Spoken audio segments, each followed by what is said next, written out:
Hello दोस्तों, नमस्कार। आप सभी कैसे हैं? आई होप बहुत अच्छे होंगे और एंजॉय कर रहे होंगे हमारे अपने यूट्यूब चैनल पीआरटी एस्पिरेंट पर। चलिए आज फिर एक नई उमंग के साथ में विज्ञान की ओर बढ़ता हुआ हमारा एक और कदम। जैसा कि आप सभी देख रहे हैं कि हम लोग कहीं ना कहीं अपने विज्ञान में जो हमारा पार्ट था वो अंतिम पार्ट चल रहा है ना। और आज या कल मतलब एक दो क्लासेस में हमारे चैप्टर्स भी पूरे तरीके से फिनिश हो जाएंगे और इसमें कुछ टॉपिक्स रहेंगे, उसको थोड़ा सा हम डिफाइन करेंगे। तो चलिए इसी क्रम में हम लोग टॉपिक को स्टार्ट करते हैं। तो आपने पिछले टर्न पे भी पढ़ा हुआ था कि जो पदार्थ के गुण है ना, प्रॉपर्टीज ऑफ द मैटर क्या है। जो पदार्थ के गुण है उसमें आपने विशेष तौर से कुछ चीजें पढ़ी जिनको हम आप देख रहे थे कि बहुत सी जैसे भंगुरता थी जो पूछी गई 2015 में, पूछा गया कि भंगुरता क्या है ना। तो ऐसे गिने चुने वो टॉपिक्स आ रहे थे जिनको हमने आपसे बोला था कि टॉपिक हमेशा या कोई पॉइंट हमेशा वो आता है जो आप कक्षा 6 से लेके या इवन 8 तक की किताबों में जो आप पढ़ रहे होते हो या बच्चों को पढ़ा रहे होते हो, है ना। तो उसी से संबंधित चीजें पूछी जाती है। ठीक है, तो पहला एक टॉपिक आज स्टार्ट करने वाले, इसको हम करें कि जो पदार्थ है तो पदार्थ की रासायनिक संरचना कैसी थी। तो आपने उसमें भौतिक संरचना के रूप में आपने पढ़ा ठोस, द्रव और गैस। ऐसी पदार्थ की रासायनिक संरचना में आपने 3 भागों में पढ़ा था। क्या पढ़ा था? पहला तत्व था, दूसरा आपका यौगिक था और तीसरा आपका मिश्रण था। तो पहला तत्व यानी कि एलिमेंट, दूसरा आपका यौगिक यानी कि कंपाउंड और तीसरा आपका था मिश्रण यानी कि मिक्सचर। तो पहली हेडिंग हम डालेंगे तत्व की, है ना। तो चलिए देखते हैं। तो आप लिख लीजिए यहाँ पे, है ना, रासायनिक संरचना। रासायनिक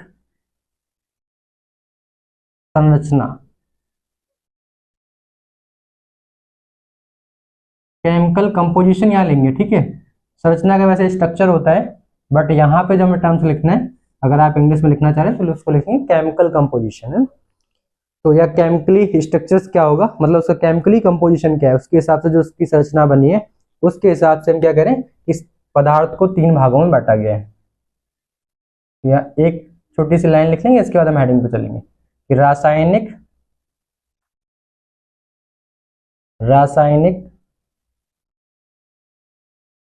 संरचना के आधार पर,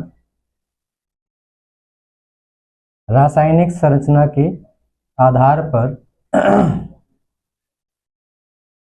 थोड़ा सा गला खराब है आज। तो रासायनिक संरचना के आधार पर पदार्थ को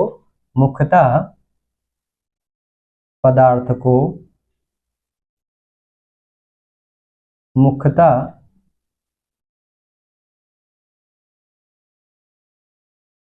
3 रूपों में, है ना, मुख्यतः 3 भागों में लिख लो, रूपों में लिख लो, बात एक ही, 3 भागों में विभाजित किया गया है। 3 भागों में विभाजित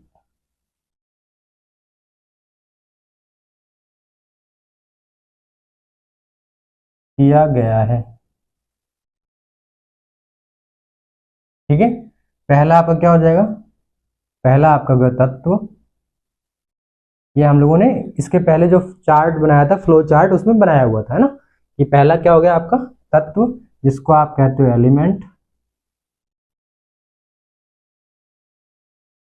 ठीक है, एलिमेंट या एलिमेंट्स बोल सकते हो। दूसरा आपका हो गया यौगिक,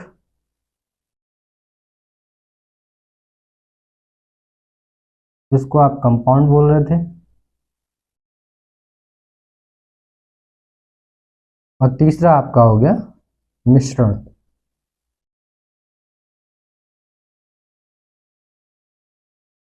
जिसको आप बोले थे मिक्सचर। ठीक है, तो 3 भागों में हमने इसको विभाजित किया था। तो इसका आपने फ्लो चार्ट पहले देखा था, तो आप चाहो उसको उस फ्लो चार्ट के अकॉर्डिंग भी बना सकते हो। फाइन, तो चलो हम इसको पहली हेडिंग डिफाइन करते हैं कि तत्व क्या होता है। आप समझते सब थोड़ा समझने का प्रयास करते हैं। ठीक है, तो अगर आपने देखा होगा कि तत्व के बारे में अगर आपसे पूछा जाए तो जैसे इलेक्ट्रॉन, प्रोटॉन, न्यूट्रॉन है जिनको हम तोड़ नहीं सकते, बट अभी भी अगर इसको थोड़ा सा आप डिफाइन करोगे तो देखते हैं कि इलेक्ट्रॉन, प्रोटॉन, न्यूट्रॉन भी किसी से मिलके बने हैं, है ना। लेकिन अभी जिस लेवल पे हमें पढ़ाना है, जिस तरीके से हमें समझाना है बच्चों को, वहां पे तो यही बोलना है कि भाई जो इलेक्ट्रॉन है, जो प्रोटॉन है, वो एक इकाई के रूप में काम करते हैं।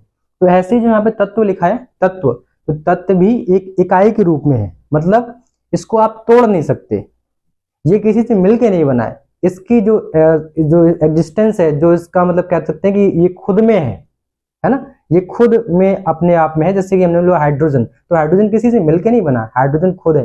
हमने बोला क्लोरीन, तो क्लोरीन खुद में एग्जिस्ट करता है। तो मेरा कहने का मतलब है जिनको हम किसी से मिलके या मिला करके या रिएक्शन से ना बना सकें, उन्हें हम क्या कहते हैं, तत्व कहते हैं। ठीक है, तो वैसे तत्व की परिभाषा यहाँ पे ये नहीं दे सकते, बट अभी हमें बहुत स्टैंडर्ड फॉरवर्ड डेफिनेशन भी नहीं लिखनी है। ठीक है, तो हम क्या लिखेंगे, पहले इन छोटी सी हेडिंग डालते हैं तत्व, और तत्व को हम बोल रहे हैं एलिमेंट, है ना। तो आपने देखा होगा, आपने जब तत्वों के बारे में पढ़ा होगा तो क्या देखा था, ये आपने केमिस्ट्री में पढ़ा होगा, hydrogen, helium, lithium, potassium, sodium, magnesium, बहुत सारे तत्व हैं। और आपको पता है इन तत्वों के बिना हमारा जीवन संभव नहीं है ना। मतलब हमारे इवन जो हमारी प्रॉपर बॉडी है, जो शरीर है, इसमें बहुत सारे तत्व हैं, है ना। चाहे हम ब्लड में देखें, अपने खून में देख लो, या हमारे शरीर में जो विभिन्न भाग हैं, बहुत सारे ऑर्गन है, जो हमारे अंग हैं, अंदर के शारीरिक अंग हैं, उनको भी विशेष तत्वों की जरूरत पड़ती है। ठीक है, जैसे अगर आपके शरीर में सोडियम की कमी हो जाए, सोडियम है नहीं, तो क्या होगा, आपकी याददाश्त में कमी आने लगती है। ठीक है, पोटेशियम की कमी होती है तो आपको मूर्छा, मतलब थोड़ा सा बेहोशी हालत आने लगती है। तो अलग अलग तत्वों की कमी से आपको बहुत सारी शरीर में बीमारियां बन जाती हैं। तो उन तत्वों की भी हमारे शरीर में भी जरूरत है। तो वो तत्व क्या है, वही मैं लिख रहा हूँ कि तत्व अगर आप परिभाषा के रूप में लिखोगे तो हम बोल सकते हैं कि जो तत्व है वो अति सूक्ष्म होते हैं, बहुत छोटे होते हैं, और उनको हम विभाजित नहीं कर सकते। और किसी भी प्रकार से दो चीजों को मिला करके, दो चीजों की रासायनिक अभिक्रिया करके हम तत्वों का निर्माण नहीं कर सकते। वो खुद में है, वो स्वयं है, उसकी एग्जिस्टेंस है, वो स्वयं है। तो हम क्या लिख रहे हैं कि तत्व जो है वह अति सूक्ष्म है, और उसे हम किसी से मिला करके नहीं बना सकते, उसे हम बांट नहीं सकते, या हम कह सकते हैं कि जो तत्व है उसको किसी भी प्रकार की रासायनिक अभिक्रिया के द्वारा तत्व को हम अलग अलग भागों में बांट नहीं सकते।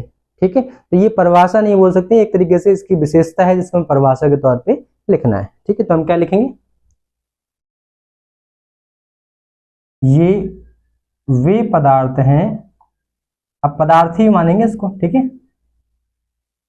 वे पदार्थ हैं, या ये पदार्थ की इकाई के रूप में, इसको भी एक शॉर्ट नोट में हम लिखेंगे आगे चल के। ठीक, ये वे पदार्थ हैं जिन्हें किसी रासायनिक, किसी कारक लिख लो, जिन्हें किसी कारक, कारक में क्या हो गए, बल, दाब, ताप, कॉमा रासायनिक अभिक्रिया। आप उसको ऐसा नहीं कि आपने बल लगाया और वो टूट गया, ऐसा हो ही नहीं सकता।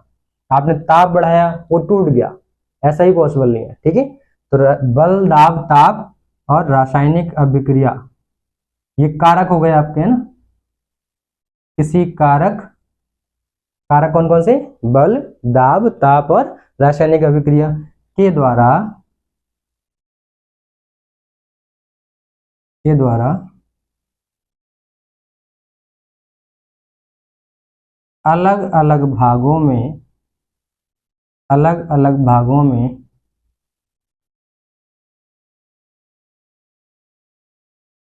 बांटा नहीं जा सकता है, बांटा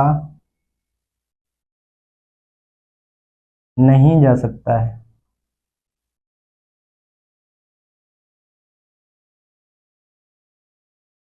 तत्व कहलाते हैं। ठीक है, और ये क्या है, ये इकाई है किसी पदार्थ, मतलब जितनी चीजें बन रही हैं ये उनकी इकाई के रूप में काम करते हैं। ठीक है, और इनकी एग्जिस्टेंस है, मतलब किसी चीज को आपको बताना है, जैसे सोडियम है, जैसे आप लोहे की चीज आप देख रहे हो, तो लोहे की आप चारपाई भी देख रहे हो, लोहे की आप कुर्सियां भी देख रहे हो, लोहे के बहुत सारे सामान देख रहे हो, लेकिन अगर जो लोहा है उसका जो आइडेंटिटी है, उसका जो प्रतीक है, वो हमारा एक तत्व ही है ना, जिसको हम फेरस बोल रहे हैं, आयरन। तो वो एक तरीके से उसकी आइडेंटिटी के रूप में भी काम करता है, उसके प्रतीकों के रूप में भी काम करता है, ये इकाई है ना। तो इसको आप शॉर्ट में ऐसे लिख देना कि ये इकाई के रूप में कार्य करते हैं।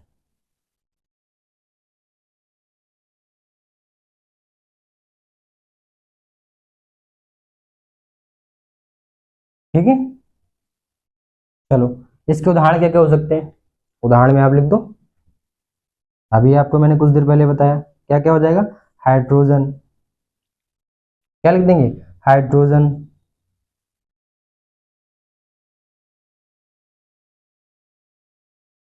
हाइड्रोजन का H है ना, हीलियम,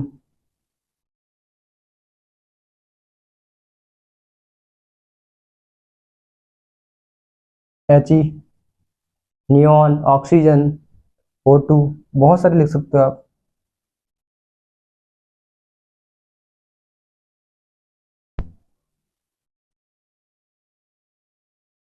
ठीक है, और भी लिख दो, आयरन, Fe, फेरस, फेरिक है ना, आदि। ठीक है, तो ये आपके एग्जाम्पल्स हो गए कि जो तत्व होते हैं वो आप इस तरीके से देख पा रहे हो। क्लियर है, तो तत्वों को आप समझ गए, मतलब ये एक यूनिट है, इकाई है ना। जितनी चीजें आपको दिख रही है संसार में, जो बनी बनाई दिख रही है, वो किसी न किसी चीज से मिलकर बनी है, और उनकी जो तत्व है, जो जिस इकाई होगी वो एक तत्व कहला रही है। ठीक है, जो उसका यूनिट है उसको हम तत्व बोल रहे हैं। फाइन, चलो, तो इसके बाद क्या हो जाएगा, फटाक से आप नोट कर लो, फिर हम नेक्स्ट पे चलेंगे कि यौगिक क्या होता है, कंपाउंड क्या है ना। फटाक से नोट कर लो इसको। ठीक है, चला जाए, चलो। तो नेक्स्ट हमारा सेकंड नंबर क्या आ जाएगा, यौगिक। तो देख लेते हैं यौगिक क्या है।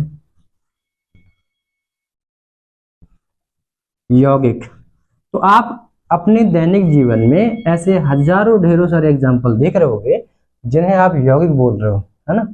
जैसे कि आप पानी का प्रयोग करते हो, है ना, हवा, ठीक है, तो हवा तो मिक्सचर में चलिए, हवा को हटा दो, पानी का प्रयोग कर रहे हो, तो पानी क्या है, दो चीजों से मिलकर बन रहा है, हाइड्रोजन और ऑक्सीजन।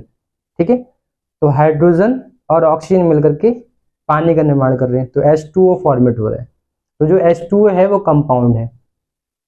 अगर हवा में स्पेसिफाइड आप चीजों की तरफ चले जाओ, ठीक है, जैसे कार्बन डाइऑक्साइड, तो एक कार्बन और हाइड्रो वो ऑक्सीजन दोनों मिलकर के कार्बन डाइऑक्साइड CO2 का फॉर्मेशन कर रहे हैं, तो ये आपका क्या है, कंपाउंड है। ठीक है, वैसे बहुत सारे हैं, आप अगर मीथेन की तरफ जाते हो तो CH4, कार्बन और हाइड्रोजन मिलकर के बना रहे हैं, तो कार्बन और हाइड्रोजन मिलकर के बहुत सारे कंपाउंड बनते हैं। आप अल्कोहल की तरफ चले जाओगे तो मीथेनॉल, इथेनॉल होते हैं ना, तो क्या हो गया, C2H5OH। तो ये सारी जो टर्म्स आप इथेनॉल के बारे में पढ़ा, C2H5OH, तो ये सब क्या है, यौगिक है। तो यौगिक नाम से समझ में आ रहा है, यौगिक मतलब योग करना, योग एक, योग और एक मतलब इकाई, इकाइयों का योग कर देना, क्या बन जाएगा, यौगिक। ठीक है, तो हमने क्या बोला, ये मैंने बनाया है, ऐसा कुछ है नहीं, ये आप सोचो कि डिफाइन कर दो आप इसको, ये मैं एक आपको बता रहा हूँ केवल, है ना। और आप लिख के आ गए और एग्जामिनर ने कहा भाई ये कहाँ से सीखा, ऐसा कब से होने लगा, तो नहीं, ट्रिक बताइए, यौगिक मतलब योग प्लस एक मतलब इकाई, योग मतलब जोड़ना, इकाइयों को जोड़ना। ठीक है, इकाई क्या है, तत्व है, तत्वों को जोड़ के जो बन रहा है वो आपका यौगिक बन रहा है। ठीक है, यौगिक हम क्या बोल रहे हैं, कंपाउंड, कंपाउंड। ठीक है, तो इसको आप चाहो तो ऐसे भी लिख सकते हो, क्या, इसको एक फ्लोचार्ट पे फॉर्मूला लिख लो आप, यहाँ पे बनाओ यौगिक। ठीक है, यौगिक का मतलब हो गया,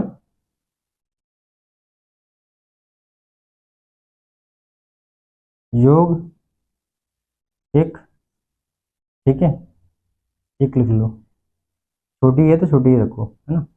यहाँ से लिख दो, एक का मतलब इकाई, इकाई का मतलब हो गया तत्व, तत्व का योग करना है, क्या बन जाएगा, यौगिक। ठीक है,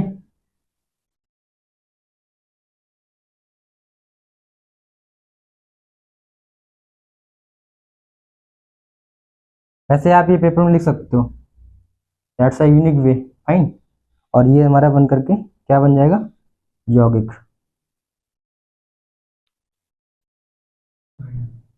ठीक है, इसको आप यहाँ पे दिखा दो, यहाँ पे दिखा दो। ठीक है, या फिर आप चाहो तो समझ तो गए हो, दोनों मिलकर क्या बना रहे हैं, यौगिक। ठीक है, तो लिखने की जरूरत नहीं पड़ती है। चलो, समझ गए, तो इसकी परिभाषा लिख लें, परिभाषा लिख लें। चलो देखो, क्या लिख रहे हैं, यौगिक। यौगिक को क्या लिखेंगे हम, कि जब दो या दो से अधिक तत्वों को किसी एक समान अनुपात में मिला करके रासायनिक अभिक्रिया करके हम एक मॉलिक्यूल्स तैयार करते हैं ना। मॉलिक्यूल्स को हिंदी में क्या बोलते हैं, एग्जैक्टली तो मेरे को नहीं याद है।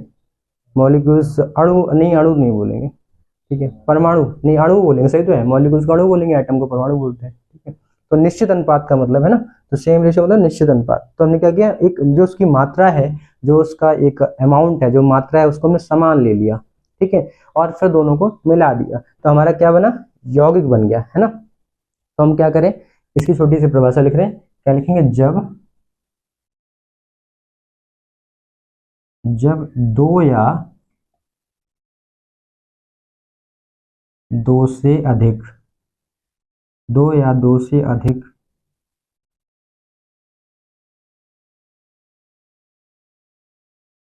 तत्वों को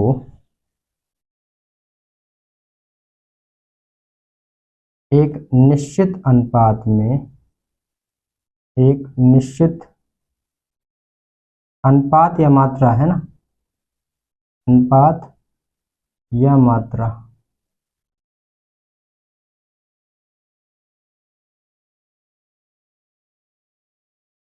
मिलाकर रासायनिक अभिक्रिया,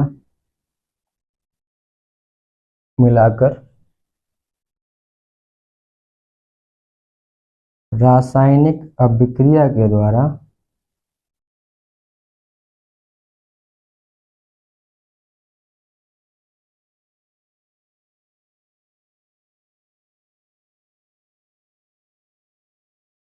उत्पाद को प्राप्त करते हैं,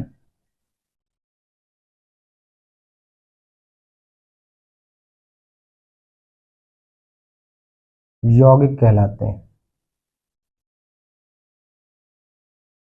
यौगिक।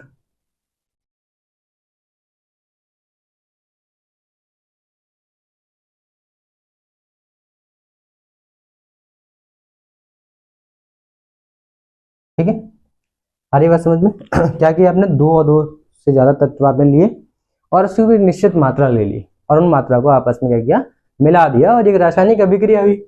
और उस रासायनिक अभिक्रिया के द्वारा जो भी आपको मिला, जो उत्पाद आपको मिला, जो आपको प्रोडक्ट मिला, दैट इज द, इसको हम कहें कंपाउंड या यौगिक। ठीक है, तो ढेरों एग्जाम्पल है आपके सामने, है ना, एग्जाम्पल ढेरों है, तो उदाहरण में लिख दो। क्या, CO2, H2O, CH4, C2H5OH आदि। इसको बोलते हैं इथेनॉल, लिख दे रहा हूं मैं यहाँ पे, इथेनॉल। ठीक है, ये आपको पता है मीथेन है, मैं यहाँ लिख दे रहा हूँ।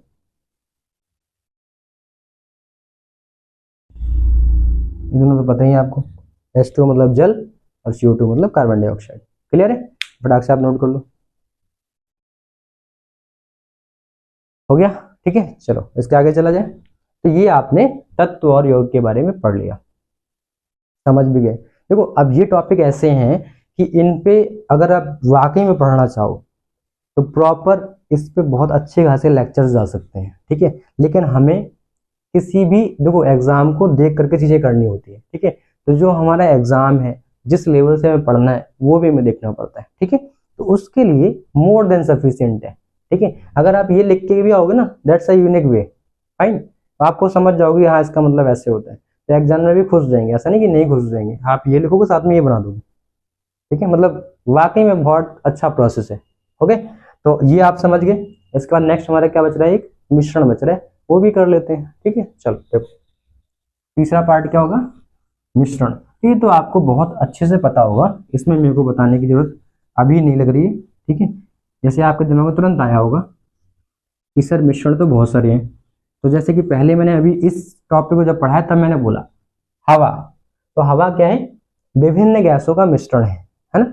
उसमें आपकी ऑक्सीजन भी है, उसमें आपकी कार्बन डाइऑक्साइड भी है, उसमें आपकी नाइट्रोजन गैस भी है। तो जो आपका हवा है, वायुमंडल में जो भी हवा है, जो वायुमंडल है उसमें बहुत सारी गैसों का मिश्रण है। ठीक है, चलो ये तो बात हमें थोड़ी सी कदों सर हमें तो नहीं समझ में, हम तो ऑक्सीजन ले रहे हैं, हम कैसे पता कर पाए कि ये जा रही है कार्बन डाइऑक्साइड, यहाँ पे ऑक्सीजन है, हमें नहीं समझ में आ रहा है। लेकिन एक चीज आपको समझ में भी आएगी क्या, जैसे आप आ, पानी लेते हो, शक्कर लेते हो, उसको घोलते हो, शरबत बनता है, दैट्स अ मिक्सचर। ये मिक्सचर ही है, फाइन। क्योंकि यहाँ से अगर आप दोबारा से उसको टेम्परेचर दो तो पानी भाप बन के उड़ जाएगा, जो बचेगा उसको सुखा लो तो शक्कर आपको वापस मिल जाएगी। ठीक, तो ये हमें शक्कर घुल जाती है, लेकिन शक्कर ऐसा नहीं चली गई गायब हो गई, ऐसा नहीं, उसने रासायनिक अभिक्रिया नहीं करी, उसने केवल अपने जो स्वरूप को उसको बदल दिया।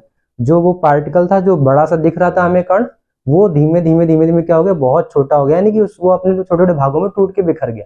तो वो हमें अपनी आंखों से नहीं दिख रहा, बट वो कण मौजूद हैं, बहुत छोटे छोटे हैं। जब उनको हम गर्म करेंगे तो पानी क्या होगा, भाप बन के वो निकल जाएगा, तो जो बचेगा वो सब इकट्ठे क्या बचेंगे, शक्कर बचेगा। तो आपको देखते हो ना, जब चाशनी बनती है उसको सुखा दो तो क्या बनता है, सफेद सफेद से जम जाता है, वो शक्कर ही तो होती है। ठीक है, तो मेरा कहने का मतलब है कि कुछ चीजें आपको रियल लाइफ में देखने को मिलती हैं। जैसे अगर हम बात करें गंधक, आपने सुना होगा है ना, तो जो गंधक है वो गंधक क्या होता है, कोयला और सोरा के मिश्रण से, है ना। गंधक अलग हटा दो, कोयला और सोरा के मिश्रण से बारूद भी बनाई जाती है। ठीक है, तो गंधक, कोयला और सोरा तीनों को मिला दो, गंधक को ले लो, कोयला को ले लो और सोरा को ले लो, इन तीनों को अगर मिलाओगे तो बारूद बनती है जो एक्सप्लोजिव है। थोड़ी सा अगर आप कहीं फेंक उसको, थोड़ा सा अगर बल लगा, थोड़ा सा उनके पार्टिकल की वजह से फ्रिक्शन हुआ, तुरंत वो चिंगारी आग का रूप ले लेती है ना। तो ये मिश्रण है, मतलब जो हमें बाहर से नहीं दिख रहे हैं बट वो कहीं ना कहीं कंबाइंड फॉर्मेट में है। ठीक है, तो चलो देखते हैं मिश्रण क्या है। तो तीसरा क्या हो गया हमारा, मिश्रण। और मिश्रण को हम क्या बोल रहे हैं, मिक्सचर। ठीक है, तो जल्दी से दिमाग में बताओ क्या परिभाषा आ रही है, अभी परिभाषा क्या निकल के आ रही है कि जब दो या दो से अधिक तत्व या यौगिक, ठीक है, या तो तत्व हो या फिर यौगिक हो, दोनों ही मिल सकते हैं। जब दो या दो से अधिक तत्व या फिर यौगिक को आपस में मिला दिया जाए तो उनके मिलने के बाद प्राप्त उत्पाद को ही हम क्या कहते हैं, मिश्रण कहते हैं। ठीक है, क्या कहते हैं, प्राप्त उत्पाद को ही मिश्रण कहते हैं। अब यहाँ पे अगर आप देखो तो यहाँ पर भी अनुपात की बात आती है। ठीक है, लेकिन अनुपात यहाँ पे फिक्स नहीं होता। यौगिक में अनुपात जो था वो हमारा निश्चित था, यहाँ पर अनुपात निश्चित नहीं होता, तो इसलिए अनुपात लगाओ या फिर न लगाओ कोई फर्क नहीं पड़ता। फाइन, तो हम इसकी परिभाषा क्या लिखते हैं छोटी सी, जब,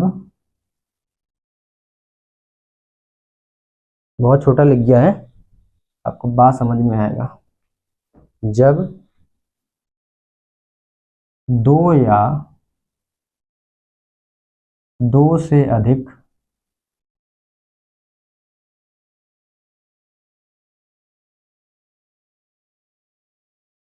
तत्व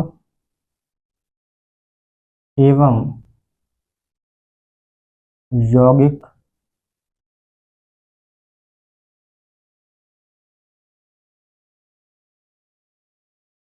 को किसी भी अनुपात में, किसी भी अनुपात में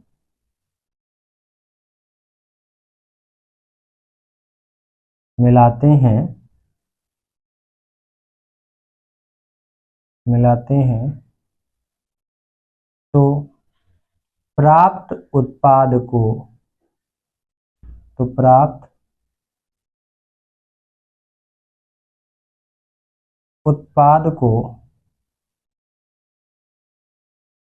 क्या कह रहे हैं, मिश्रण कहते हैं। प्राप्त उत्पाद को मिश्रण कहते हैं। आ रही बात समझ में? तो बहुत टिपिकल लैंग्वेज में नहीं ले जाना है, मतलब बहुत ज्यादा कुछ ऐसा नहीं करना, ठीक है। तो इसमें मतलब नॉर्मल सी बात जो हम देख रहे हैं वो हमने लिख दी, ठीक है। अब अगर मैं इसमें एक नोट पॉइंट देखूं तो नोट पॉइंट में मैं लिख सकता हूं कि रासायनिक और कुछ हमारी एक फिजिकल भौतिक विधियां हो सकती हैं जिनके द्वारा आप मिश्रण से, जो मिश्रण में चीजें मिलाई गई थी जिनसे आप मिश्रण बना रहे हो, उन चीजों को आप प्राप्त कर सकते हो, ठीक है।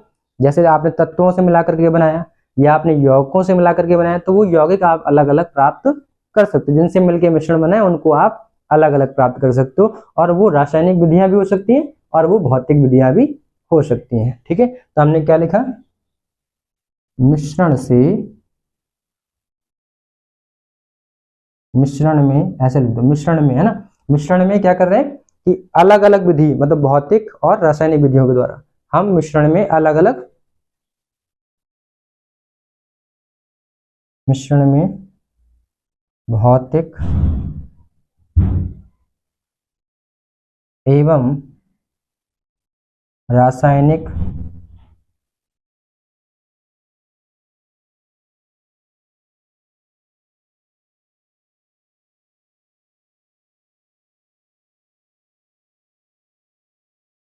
विधियों के द्वारा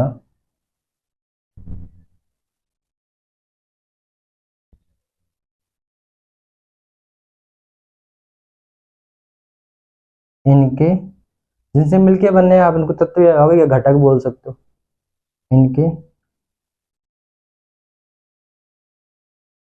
घटकों, है ना, घटक कौन कौन से, तत्व और यौगिक।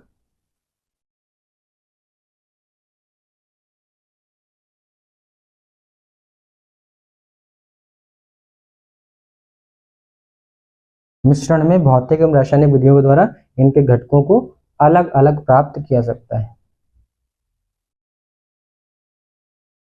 अलग अलग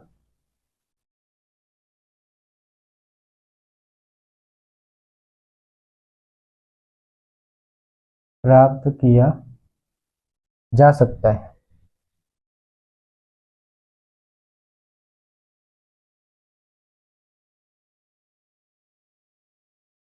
ठीक है।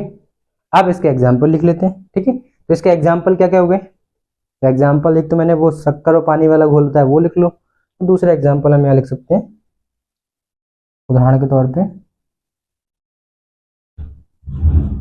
क्या, गंधक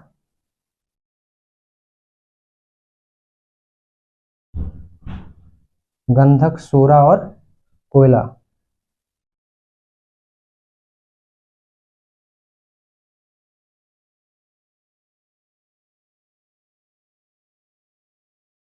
कोयला के मिश्रण से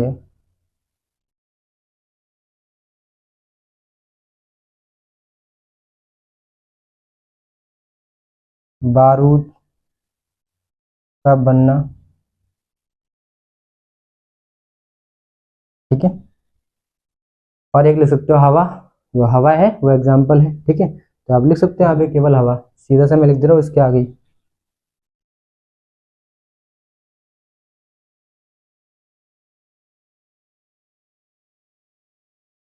ठीक है। तो जो हवा है वो विभिन्न गैसों का क्या है, मिश्रण है, उसमें बहुत सारी गैसेस है, चाहे वो ऑक्सीजन हो, चाहे वो नाइट्रोजन हो, चाहे वो कार्बन डाइऑक्साइड हो, कार्बन मोनोऑक्साइड हो, बहुत सारी गैसेस है, उनका क्या है वो मिश्रण है, मिक्सचर है, ठीक है।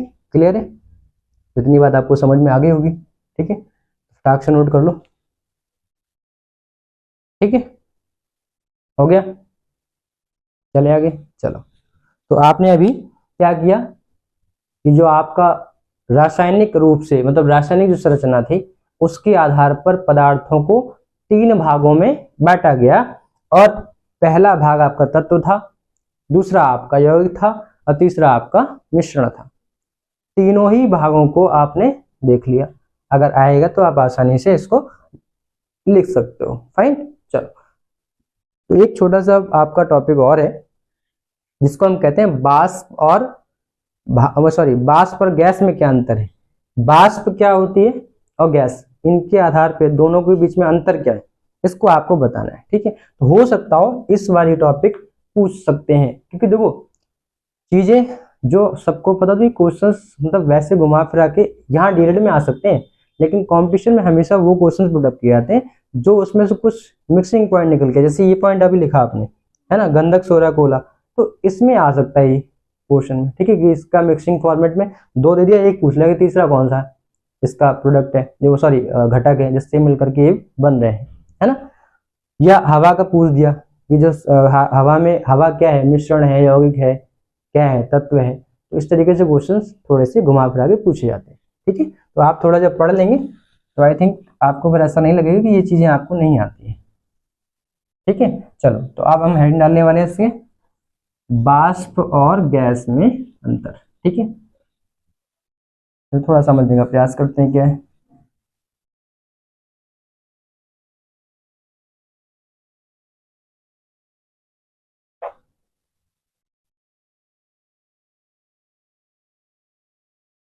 अच्छा बताओ, वाष्प क्या होती है? जब आप पानी को रखते हो गैस पे, है ना, तो वहां क्या होता है कि पानी धीमे धीमे उबलने लगता है ना, और उबलने के बाद में उसमें से कुछ धुआं जैसा निकलता है पानी के ऊपर, है ना, तो वो क्या होती है, उसको बोलते हैं वाष्प। ठीक है, वाष्प और गैस में अंतर, गैस में अंतर। ठीक, तो अगर हम बेसिकली बात करें कि सामान्यतया जो वाष्प है और जो गैस है, दोनों में अंतर क्या है। गैस तो आप सभी जानते हो, जो गैस है वो मुख्य रूप से उसकी अवस्था ही गैस की है, मतलब वो आप अगर चाहो तो गैस को नॉर्मल तरीके से, सामान्यतः अगर आप चाहो तो उसको आप ठोस में नहीं बदल सकते, उसको आप सामान्य स्थितियों में गैस को आप पानी में नहीं बदल सकते, वो तो स्वतः वैसी ही है। ठीक है, हाँ, लेकिन अगर आप बाहरी कारक लगाओगे, आपने दाब लगाया तो गैस को भर के दाब लगाया तो सिलेंडर में आ गया, सिलेंडर को ऐसे हिलाओ तो लगता है पानी से घूम रहा है, वो क्या है, गैस को दाब लगा के उसमें भर दिया गया तो वो द्रव में बदल गई। लेकिन अगर आप कोई बाहरी कारक ना लगाओ तो ये जो हवा है अपने आप पानी नहीं बन सकती, अपने आप ये ठोस नहीं बन सकता, तो गैस अपनी अवस्था में स्वतः परिवर्तन नहीं कर सकता है। लेकिन अगर वाष्प आप देखो तो पानी जब उबलता है तो उसके ऊपर अगर जिस बर्तन में रखा है उसके ऊपर एक आप ढक्कन लगा दो, ठीक है, वाष्प के बीच में ढक्कन ऐसे कर दो, ठीक है, और वो वाष्प जारी ऊपर, ठीक, आप उसको हटा के अलग रख दो, आप देखोगे वहां थोड़ी देर बाद पानी पानी जैसे बूंदे आपको दिख जाएंगी। जो वाष्प वाला ढक्कन जो आपने लगाया था उसमें जो वाष्प गई वो पानी की बूंदों में परिवर्तित हो जाती है, चेंज हो गई। अब पानी की बूंदों में परिवर्तन हो गया, ये अपने आप हुआ, हमने कुछ नहीं किया। तो वाष्प वो अवस्था है जो ठोस या द्रव से गैस में बदल रही थी, लेकिन वो पूर्णतः नहीं बदल रही है, वो निश्चित समय के बाद में कुछ परिस्थितियों में वो वापस पुनः क्या होती है, अपनी अवस्थाओं में आ सकती है। ठीक है, लेकिन गैस में ऐसा नहीं होता, गैस अपनी अवस्था में स्वतः परिवर्तन नहीं कर सकती। तो हम यहाँ लिखेंगे कैसे, हम ये लिख सकते हैं कि गैस या किसी पदार्थ की गैसीय अवस्था को हम क्या कहते हैं, निश्चित ताप पर, एक निश्चित ताप पर या एक निश्चित ताप से कम। ठीक है, एक निश्चित ताप से कम, वो निश्चित ताप क्या है मैं आपको बोल दे रहा हूँ, एक टर्म्स आता है क्रांतिक ताप। ठीक है, वो अभी पढ़ना नहीं है आपको, क्योंकि ये अगर मैं टॉपिक स्टार्ट करूंगा तो थोड़ा सा एक अलग स्टैंडर्ड पे चला जाएगा, तो यहाँ पे चीजें आती नहीं है, बस आप क्रांतिक ताप लिखना ही मत, आप लिखना निश्चित ताप। तो एक ताप है, जैसे हमने बोला 100 डिग्री सेंटीग्रेड, है ना, ठीक है, तो जब पानी यहाँ से मतलब नॉर्मल पानी है तो नॉर्मल पानी के टेम्परेचर हमने मान लिया कि उसका क्या ही होगा, नॉर्मल सामान्य ताप क्या होता है, अब उसका मान लिया 25 26 30 रहा होगा, कुछ 32 रहा होगा, ऐसा तो थोड़ा रहेगा। तो अगर मान लिया 25 स्टार्ट हुआ, ठीक है, और यहाँ तक पहुंचा, आपने गैस जलाई, तो जैसे टेम्परेचर यहाँ पहुंचेगा तो 100 पे पहुंचने से पहले 99.9, ठीक है, 100 नहीं पहुंचा, यहाँ पहुंचा है, ये क्या करेगा, वाष्प बनने लगेगा, धुआं सा लगने लगेगा हमें। ठीक है, और ये होता क्या है, जो उसके सतह के नीचे, बर्तन में सबसे नीचे वाली सतह पे जो पानी के कण होते हैं, जो अणु हैं, वो जैसे एनर्जी को लेते हैं, ऊर्जा को लेते हैं, वहां से उड़ करके कहाँ जाएंगे, ऊपर, एनर्जी लेकर के उड़ जाएंगे ऊपर, वही भाप बन जाती है।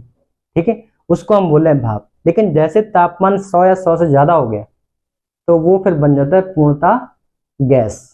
ठीक है, फिर वो वापस अगर आप चाहो तो उसको बदल सको तो नहीं बदल पाओ, क्योंकि जब 100 से ज्यादा टेम्परेचर होगा तो पानी जो उबल के निकल जाएगा ऊपर की तरफ, तो आप एटमॉस्फेयर से, अपने वातावरण, वायुमंडल से आप उसको खींच नहीं सकते अपने मन से। ठीक है, तो उसको हम बोले, इसको एक निश्चित ताप बोल दिया। तो क्या बोला कि एक निश्चित ताप से पहले तक, मतलब 99.9, यहां तक जो पानी है वो जब बदलेगा गैसीय अवस्था में तो उसको हम वाष्प बोलेंगे। लेकिन इसके बाद जो पानी बन रहा है उसको हम गैस। तो हम ऐसे लिख सकते हैं कि अगर यहां तक जा रहे हैं तो हम वाष्प बोल रहे हैं।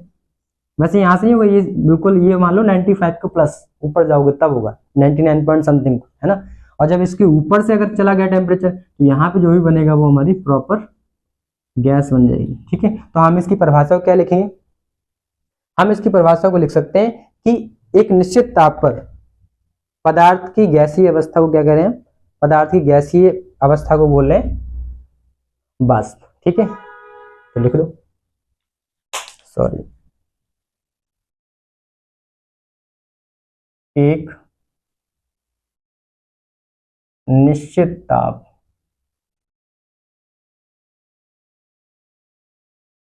से कम ताप पर पदार्थ, मतलब ठोस या द्रव,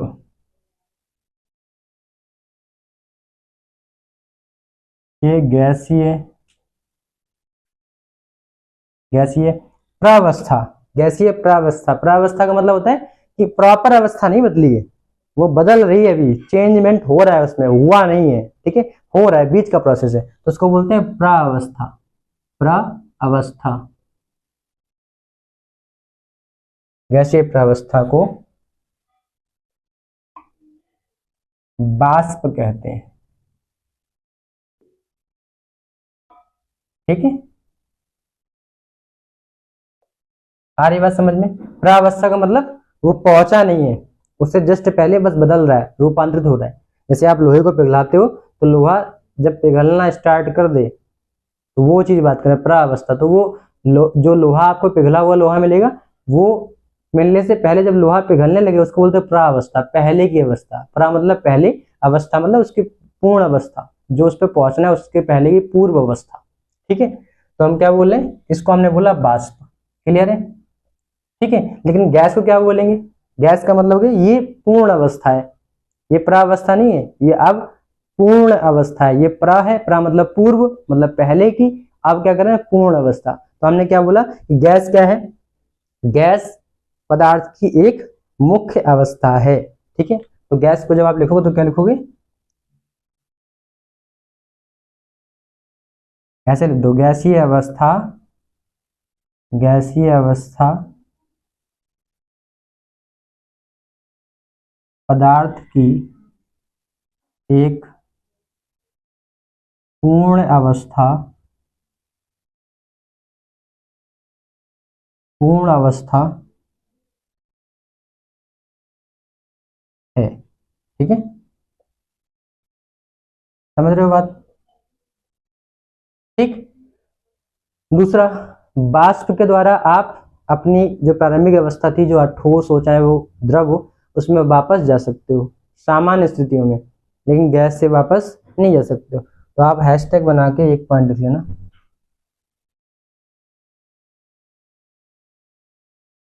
वाष्प से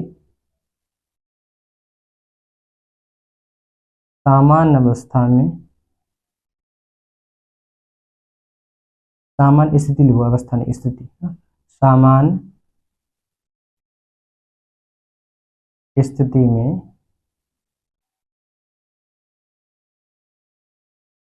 द्रव या ठोस की अवस्था में, ठोस की अवस्था में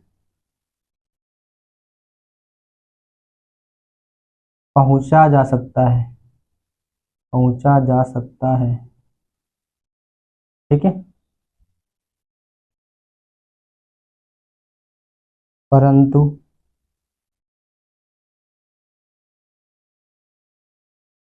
गैस से नहीं।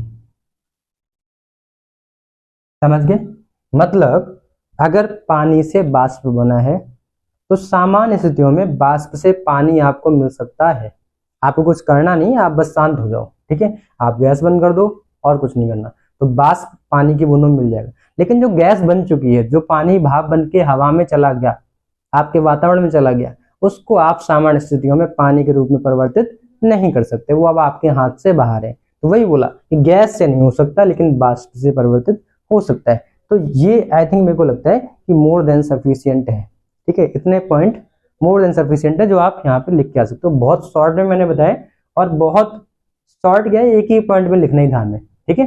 तो आप इसको चाहो तो बहुत सारे लिख सकते हो कि जो बाष्प है, अगर आप ये पॉइंट लिखते कि जो गैस है वो इसकी परिभाषा में लिखते, जैसे मैंने लिखा ना गैस अवस्था पदार्थ की पूर्ण अवस्था है, तो इसमें ये भी लिख सकते हो गैस जो होती है वो जिस बर्तन में जाती है उसी पदार्थ उसी बर्तन का आयतन ले लेती है। ये सब पॉइंट लिख सकते हैं, बट वो मेरे को लगा कि यहाँ पे लिखना शायद उचित नहीं था, इसलिए मैंने यहाँ पे लिखा, ठीक है। That is the difference between the vapour and gas. Fine, clear है? चलो, तो क्या किया, ये बात समझ में आ रही है? बाष्प और गैस में अंतर क्लियर है? लिख लिया आपने, ठीक है। फटाक से नोट करो फिर आगे चला जाए। तो एग्जाम्पल में आप लिख सकते हो, है ना। एग्जाम्पल में आप क्या लिख लोगे? एग्जाम्पल में लिख दो पानी को गर्म करना, तो बाष्प बन जाएगा।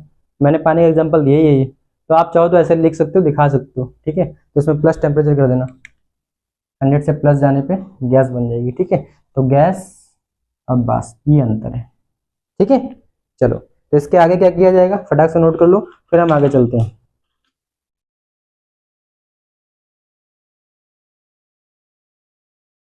टाइम वो रखा है तो आज इतनी करें, ठीक है। इसके आगे फिर देखेंगे कि अब बहुत ज़्यादा नहीं है, कि अब ये मान लो कि एक दो लेक्चर में मैं खत्म कर दूंगा, ठीक है। चाहूँ तो खत्म कर सकता हूँ जल्दी, बट देखो ये टॉपिक्स वो हैं, मैंने पहले बोल दिया, ये ऐसा टॉपिक जो हम लोग पढ़ रहे हैं ना, यहाँ पे वो टॉपिक पढ़ लो जिसको आप डिस्क्राइब जितना चाहो उतना कर सकते हो अच्छे लेवल तक। बट हमें यहाँ पे बहुत नॉर्मली पढ़ना है, बस उसके बारे में ये समझ लो, उसके शब्द का अर्थ समझना है, उसके शब्द का मतलब जानना है, बस यहाँ पे इतना समझ लो, ठीक है। तो इतना ही हम इसलिए कर रहे हैं, फाइन। और फिर जब हमारे पास समय होगा, इसके आगे जब समय मिलेगा तो हम प्रॉपर वे में चीज़ों को बहुत बेस्ट तरीके से और जितना अच्छा हो सकता है उतनी अच्छी तरीके से करेंगे और चीज़ों को समझने की कोशिश करेंगे, फाइन। चलो, तो कल फिर मिलते हैं। Thank you. स्वस्थ रहें, मस्त रहें, खाते पीते रहें। धन्यवाद।